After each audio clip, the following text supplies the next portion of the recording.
తెలంగాణలో municipal elections heat కొనసాగుతోంది. నామినేషన్ల విత్డ్రా అవకాశం ముగిసింది. స్వతంత్ర అభ్యర్థులకు అధికారులు గుర్తులు కేటాయించారు. స్క్రూటినీ తర్వాత 10,086 నామినేషన్లు తిరస్కరణకు గురయ్యాయి.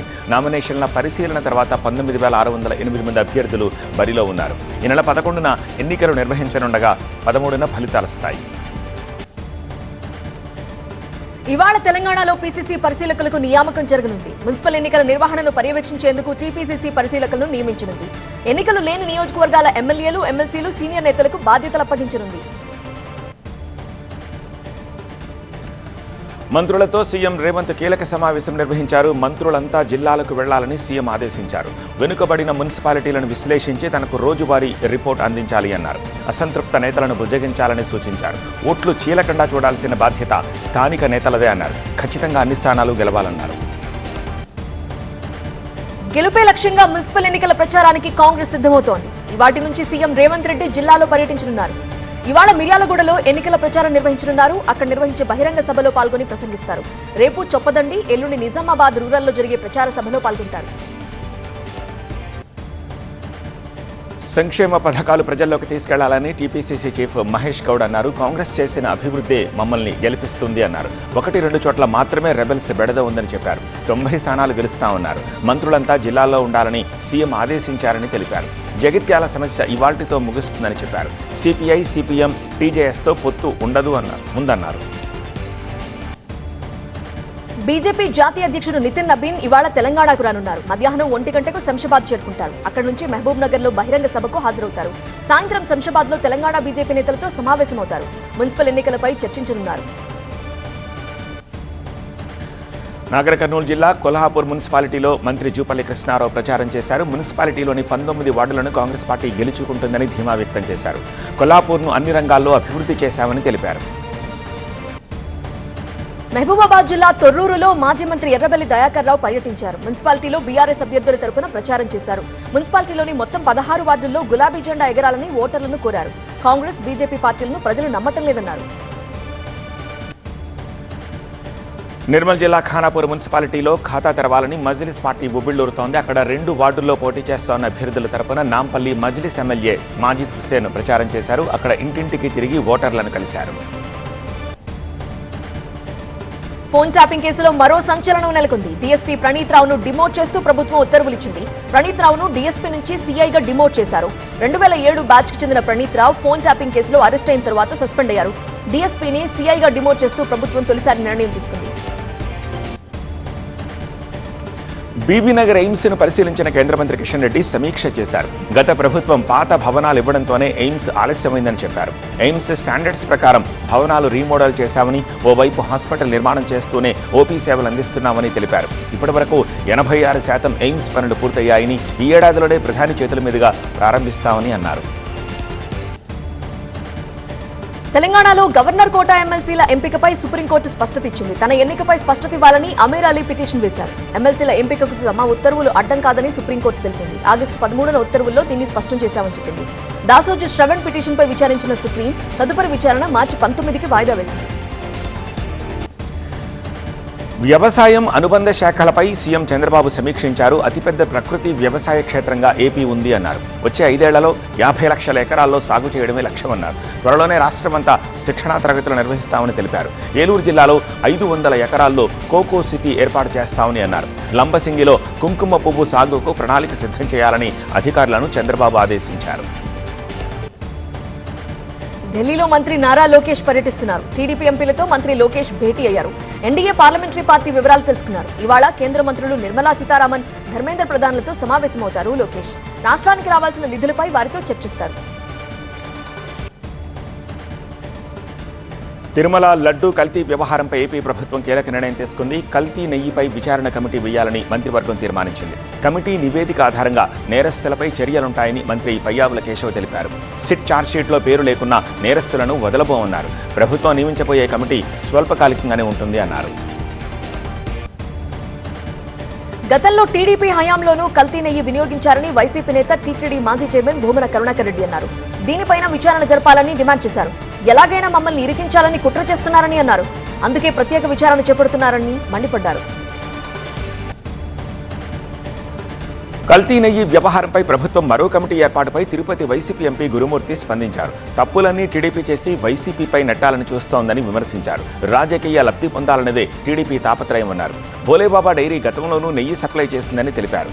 అనుకున్న మైలేజ్ రాలేదని మరో కమిటీ అంటున్నారని చెప్తున్నారు. అంబటి రాంబాబు, జోగి రమేష్ కుటుంబాలను వైసీపీ అధ్యక్షుడు జగన్ పరామర్శించనున్నారు. ఇవాళ గుంటూరులోని అంబటి నివాసానికి వెళతారు. టీడీపీ నేతల దాడిలో ధ్వంసమైన అంబటి రాంబాబు నివాసం, పార్టీ కార్యాలయాన్ని పరిశీలిస్తారు. అంబటి కుటుంబ సభ్యులను పరామర్శిస్తారు. ఎల్లుండి జోగి రమేష్ నివాసానికి వెళ్లి దాడిలో ధ్వంసమైన జోగి రమేష్ నివాసాన్ని జగన్ పరిశీలించి వారి కుటుంబ సభ్యులతో మాట్లాడతారు. ఇవాళ మాజీ మంత్రి జోగి రమేష్ క్వాష్ పిటిషన్లపై హైకోర్టులో విచారణ జరగనుంది. తిరుపతి, ఇబ్రహీంపట్నంలో తనపై నమోదైన కేసులను క్వాష్ చేయాలని జోగి రమేష్ హైకోర్టును ఆశ్రయించారు. సీఎం చంద్రబాబు, మంత్రి లోకేష్పై అనుచిత వ్యాఖ్యలు చేశారని పోలీసులు కేసు నమోదు చేశారు. మాజీ మంత్రి జోగి రమేష్ ని పేర్ని నాని పరామర్శించారు. ఉద్దేశపూర్వకంగానే అంబటి, జోగి రమేష్ ఇళ్లపై దాడి చేశారని ఆరోపించారు. పోలీసుల సమక్షంలోనే వందల మంది దాడి చేశారన్నారు. అడ్డుకోవాల్సిన పోలీసులే దాడులకి అండగా నిలిచారన్నారు. పెట్రోల్ బాంబులు వేసిన వారిపై కేసులేవని ప్రశ్నించారు. రాజ్యసభలో వైసీపీ ఎంపీ గొల్ల బాబురావు కీలక వ్యాఖ్యలు చేశారు. ఏపీలో శాంతి భద్రతలు లేవని కేంద్రం జోక్యం చేసుకోవాలని అన్నారు. మాజీ మంత్రుల ఇళ్లు తగలబెడుతున్నారని, ఏపీలో రెడ్ బుక్ రాజ్యాంగం అమలవుతోందని సభలో మాట్లాడారు. ప్రధాని, కేంద్ర హోంమంత్రి వెంటనే జోక్యం చేసుకోవాలని కోరారు. ప్రజాస్వామ్యంలో ఆటవిక పాలన సాగుతోందని మాజీ మంత్రి చెల్లుబోయిన వేణు విమర్శించారు. ఏపీలో ఒక కొత్త పోకడ తీసుకొచ్చారని, బాధితులు ముద్దాయిలు అవుతున్నారని చెప్పారు. కల్తీ నెయ్యిలో జంతు కొవ్వు లేదని సీబీఐ రిపోర్టులో ఉన్నదే అంబటి రాంబాబు చెప్పారని అన్నారు. పోలీసుల సమక్షంలోనే అంబటి ఇంటిపై దాడి జరిగిందని, పట్టపగలు ప్రజాస్వామ్యం కూని అయిందన్నారు. రాయలసీమ ప్రాజెక్టుతో తమకు ఎలాంటి ప్రయోజనం లేదని నంద్యాల జిల్లా నందికొట్కూరు ఎమ్మెల్యే గిత్త జయసూర్య అన్నారు. గత ప్రభుత్వంలోని వాళ్లు మట్టి పనులు చేసి 700 కోట్ల రూపాయలు దోచుకున్నారని ఆరోపించారు. అనుమతులు తీసుకోకుండా పనులు చేపట్టడం వల్లే ఈ ప్రాజెక్టును తెలంగాణ ప్రభుత్వం అడ్డుకుందని తెలిపారు.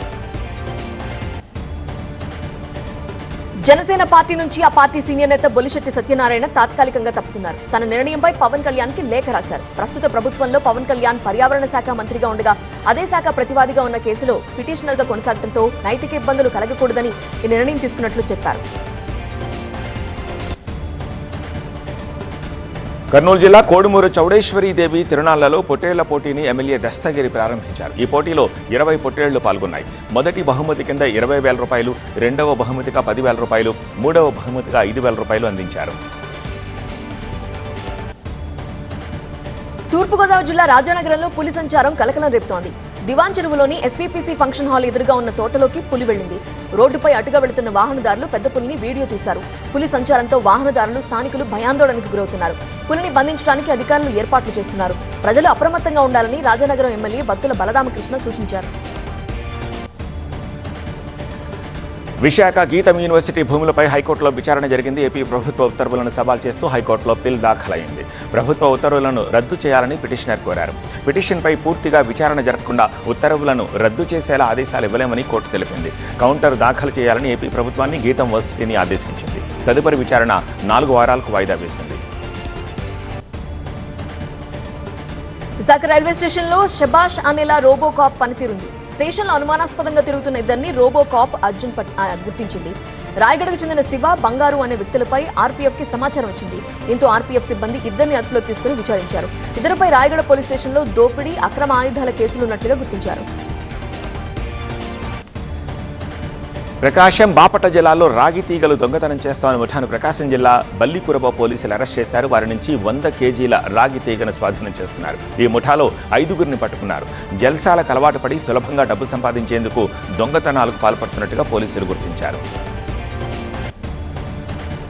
ముచ్చింతల్లో సమతా కుంభ్ 2026 కన్నుల పండుగ జరుగుతోంది. సమతా స్ఫూర్తి కేంద్రంలో చిన్నజీయర్ స్వామి పర్యవేక్షణలో శ్రీ రామానుజాచార్య 108 దివ్యదేశాల 4వ బ్రహ్మోత్సవాలు జరుగుతున్నాయి.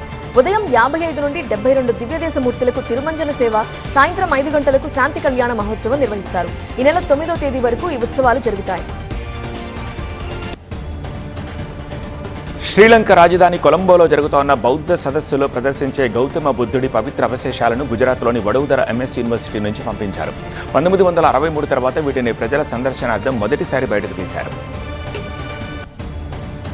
అమెరికాతో కుదిరిన వాణిజ్య ఒప్పందం భారతదేశ ఓపికకు ప్రతిఫలమని ప్రధాని మోదీ అన్నారు. ఈ వాణిజ్య ఒప్పందంతో ఆర్థిక వాతావరణం ఏర్పడిందని తెలిపారు. వాణిజ్య ఒప్పందం కుదరటంతో ఎన్డీఏ పార్లమెంటరీ పార్టీ సమావేశం ప్రధాని మోదీని అభినందించింది. ఫిబ్రవరి 6న ప్రసారమయ్యే పరీక్షా పే చర్చ కార్యక్రమాన్ని చూడాలని విద్యార్థులను ప్రధాని మోదీ ఆహ్వానించారు. ఇందులో పరీక్షలకు సంబంధించిన సమస్యలు, జీవన నైపుణ్యం, స్ట్రెస్ మేనేజ్మెంట్ వంటి విషయాలపై చర్చించామని ప్రధాని వెల్లడించారు. బీజేపీ నాయకత్వంలోని కేంద్ర ప్రభుత్వం దేశ రైతుల ప్రయోజనాలతో ఆడుకుంటోందని సమాజ్వాదీ పార్టీ అధ్యక్షుడు అఖిలేష్ యాదవ్ ఆరోపించారు. అమెరికా వ్యవసాయ ఉత్పత్తులు, ఆహార ధాన్యాలకు భారత మార్కెట్ తెరవడాన్ని తప్పుపట్టారు. అమెరికాను ఆహ్వానించడం వ్యవసాయంపై ఆధారపడిన 70% జనాభాపై నేరుగా దాడి అని అఖిలేష్ ఆగ్రహం వ్యక్తం చేశారు. భారత్ అమెరికా మధ్య కుదిరిన వాణిజ్య ఒప్పందం ప్రతి భారతీయుడికి గర్వకారణమని వాణిజ్య శాఖ మంత్రి పీయూష్ గోయల్ అన్నారు. 2 దేశాలకు చెందిన ప్రతినిధి బృందాలు దానికి తుది రూపం ఇస్తున్నాయని వెల్లడించారు.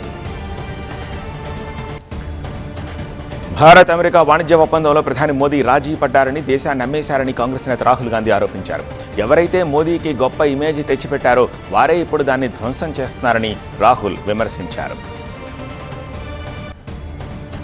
Chief election commissioner Gyanesh Kumar పై అభిశంసన తీర్మానం తీసుకొస్తామని బెంగాల్ సీఎం మమతా బెనర్జీ తెలిపారు. తమకి సంఖ్యాబలం లేకపోయినా అభిశంసనకు వెసులుబాటు ఉందని వెల్లడించారు. ఎస్ఐఆర్ పై మమతా బెనర్జీ ఇప్పటికే సుప్రీంకోర్టులో పిటిషన్ దాఖలు చేశారు. ఇవాళ జరిగే విచారణకి ఆమె స్వయంగా హాజరవుతారు. మహిళల ప్రీమియర్ లీగ్ లో ఢిల్లీ క్యాపిటల్స్ వరుసగా 4వ సారి ఫైనల్ చేరింది. వడోదరలో గుజరాత్ జైన్స్ తో జరిగిన పోరులో ప్రత్యర్థిని 7 వికెట్ల తేడాతో చిత్తు చేసిన ఢిల్లీ రేపు ఇదే వేదికలో రాయల్ ఛాలెంజర్స్ బెంగళూరుతో అమీతుమీ తేల్చుకోనుంది. గుజరాత్ నిర్దేశించిన 169 పరుగుల లక్ష్యాన్ని క్యాపిటల్స్ 15.4 ఓవర్లలో 3 వికెట్లు మాత్రమే కోల్పోయి తెచ్చింది. లెజర్లీ కెప్టెన్ జెమిమా రోడ్రిగ్స్ రాణించారు. తొలుత బ్యాటింగ్ చేసిన గుజరాత్ నిర్ణీత ఓవర్లలో 7 వికెట్ల నష్టానికి 168 పరుగుల వద్ద పరిమితమైంది. బెత్మోని, జాజియా వర్హెమ్ మినహా మిగిలిన వారంతా విఫలమయ్యారు.